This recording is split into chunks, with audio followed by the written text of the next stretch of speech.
Hello everybody and welcome back to my creative vanilla series where I'm trying to build the ultimate base. Your feedback on the first episode was amazing, so we are back today to continue this project here. And I've brought Rica because she will help us a little bit today by just standing around here. I've got the other Minecraft also opened on my PC and she won't do anything but standing here in the center, because then we can go to spectator mode and stuff will still spawn around Rica and we can spectate that.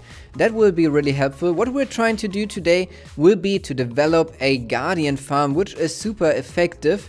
My best guardian farm so far brought 16,000 drops per hour. I think it is per hour, makes kind of sense. Per hour, per minute would be way too much.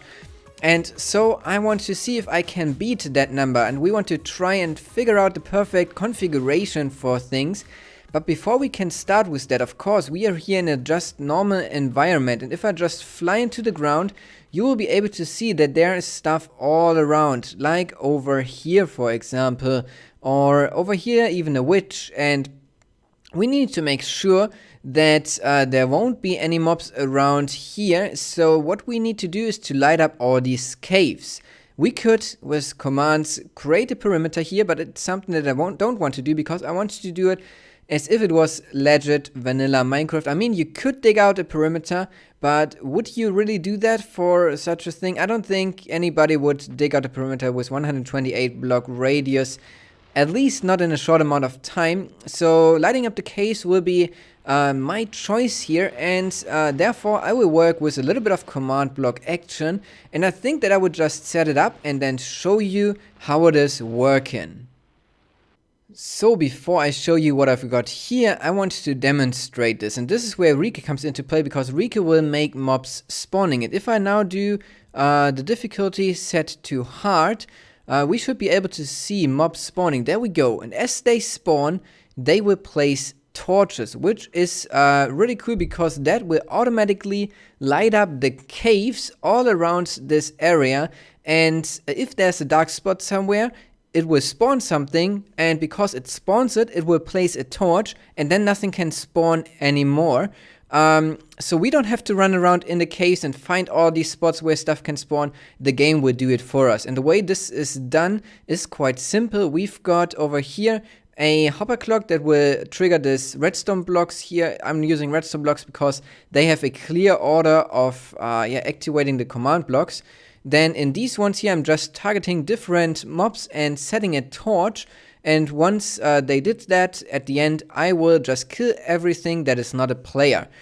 So like this, we will be able to light up all the caves underneath here in a perfect way, so we get a perfect perimeter. I might move Rica a little bit at some point, because then we also extend it a little bit to the sides and get it a little bit bigger, but this should really do the trick. And once that is done, we have a perfect perimeter to work with the guardian farm. So all the caves are lit now. We've got torches everywhere, and for the slime chunks we just placed some water so slimes can't spawn in there anymore. And then we started to demolish the monument that was here to make space for a nice farm, and I think this looks pretty cool already. If we just have a look down here, you can see that there is rails with hopper minecarts on top that will collect the items. Wow, that was loud. And the way this is working is, if we are just putting a few guardians up here now, they will die. It would be even better to put it on this wall here, just for demonstration. And those items that we'll get when they fall down will get picked up by the hopper minecarts. There they are. And let's have a look at the last ones here, because this one should now stay on the rail there until it's unloaded.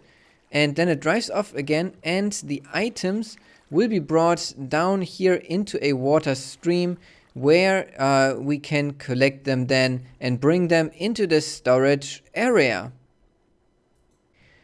Quite some time has passed since we last recorded on here, but we did a live stream for almost 2.5 hours where we did some science about guardians spawning and especially Guardian Farm designs and how much water they need to have the most efficient rate.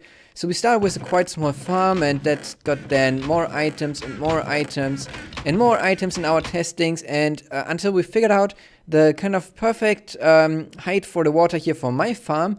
And you can see something right now that is a little bit crazy, which is a lot of dispensers. You wouldn't do that in survival, I think, because it's a lot of bows. You might be able to, though. So that's why I'm using this technique to turn the farm on and off. And I think you want to see this turning on. So what we've got here is 10 blocks of a drop for the water, and then fence gate to stop the water. And that's then where the guardians will fall out and drop down and die down there with the stuff that I've already shown you. And if I just turn this on now, you can see it will lag as crazy. Don't worry, this will be over once the water is all in. It might help to put a roof over this, but that wouldn't look that great. And also, I'm always seeing the comments that a roof over a Guardian farm will give you more drops. And that is not true for sure, because we are already getting the maximum spawn rates in here. So how should we get more drops? Because not more guardians can spawn in the farm. Okay, let's reload the chunks, and now all the water is in place. It's always just one side is the water, and on the other side we've got like the flowing water. And if we just go down, we can already see that there is plenty of guardians dropping down. And with plenty, I mean a lot. It's so many guardians that I had to change some things that I've shown you before, which is first up the dispensers here. They were spaced out every 9 blocks, but that was not enough to put the items into the water stream, because there was more than, what was it then, 7 times hopper speed. So now there is the dispensers as close to each other as they can be, and so they can keep up with the speed of the items. Right now they are all getting burned, and the way we measured in the stream how many items we are getting with this is by just having a pressure plate with a torch next to it that blocks the hoppers that pick up items. And then we put an item on the pressure plate, which we despawn after 5 minutes, and then we can see how many items we get in 5 minutes into these chests here. And the rate of this farm is about 58,000 items per hour. So that is a crazy number. But you also need to think about what you need to build this. It's especially the rails that will hurt in survival. And so I'm not too sure if I would build this into survival, because who needs 58,000 items an hour? You can just AFK for a little bit longer on a farm that produces 16,000 items, and then you still have way too much items. So yeah, it's just cool to have it like this. And this is now the first farm here in the world.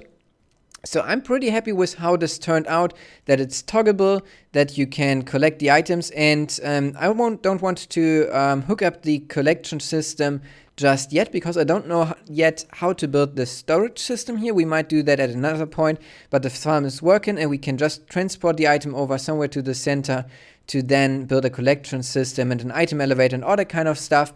But we won't do that today. Next time, we might take a look into the witch farm, because I've got some ideas for how we can do a witch farm in a new way, because I haven't seen that done by anybody else yet. So that might be a lot of fun. But this is the Guardian farm for this world, and I think it's super crazy. And I hope that you enjoyed today's video. If you did, then feel free to leave a like, subscribe to my channel if you haven't already, and share this video with your friends. And I hope then to see you in the next video. Until then, have a great day. For some reason, Rica's head is the wrong way around, as it seems.